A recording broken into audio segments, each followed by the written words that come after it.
Hi everyone. Erode ஈஸ்ட்டில் சன்னை set பண்ண வைக்கிறதுக்கு நல்ல சான்ஸ் ஆப்பர்ச்சுனிட்டி கிடச்சி கூட நம்ம ஏடிஎம்கே வந்து அவாய்ட் பண்ணுறது பாய்காட் பண்ணுறது நல்ல ஒரு ஸ்டாண்டாக எனக்கு தெரியல, டிசிஷனாக தெரியல. Last time Vikravandi okay, but இதை வந்து ஏன் அவாய்ட் பண்ணுறாங்கன்னு தெரில. மக்கள் தான் எஜமானர் எப்போவுமே, அவங்க எது வேணால் டிசைட் பண்ணுவாங்க. இப்போ டிஎம்கேயோட அந்த பார்ட்டியோட அட்ராசிட்டிஸ்லாம் பார்த்துட்டு தானே இருக்காங்க. அவங்க என்ன வேணால் கொடுக்கலாமே நமக்கு. அவங்க கொடுக்குற வெர்டிக்டை ஏற்றுக்கணும் இல்லையா?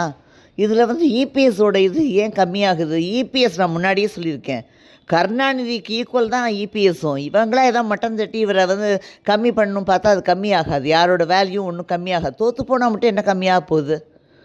நின்றுக்கணும், ஃபேஸ் பண்ணியிருக்கணும். இவங்க இவ்வளவு தூரம் பண்ணுற எல்லாத்தையும் பாயிண்ட் அவுட் பண்ணி நம்ம ஜெயிக்க பார்த்துருக்கணும். அவங்களோடது எல்லாத்தையும் சொல்லி ஜெயிக்க கண்டெஸ்ட் பண்ணியிருந்தா நமக்கு என்ன கிடைக்குதுங்கிறத பார்க்கலாம். இன்னும் கூட பேசியிருக்கலாமே, அதை பற்றி எல்லாத்தையும் எடுத்து சொல்கிறதுக்கு ஒரு சான்ஸ் கிடச்சிருக்கு.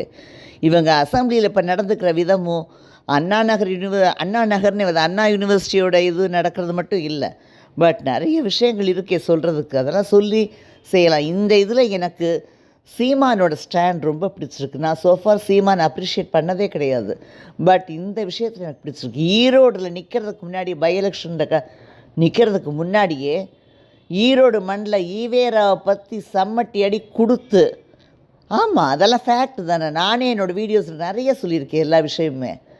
அவரை பற்றி கிழித்து எடுத்து சொல்லி அதுக்கப்புறம் நிற்கிறேன்னு சொல்கிறாரு. அந்த தில்லு பிடிச்சிருக்கு எனக்கு. Okay, see you all, bye bye.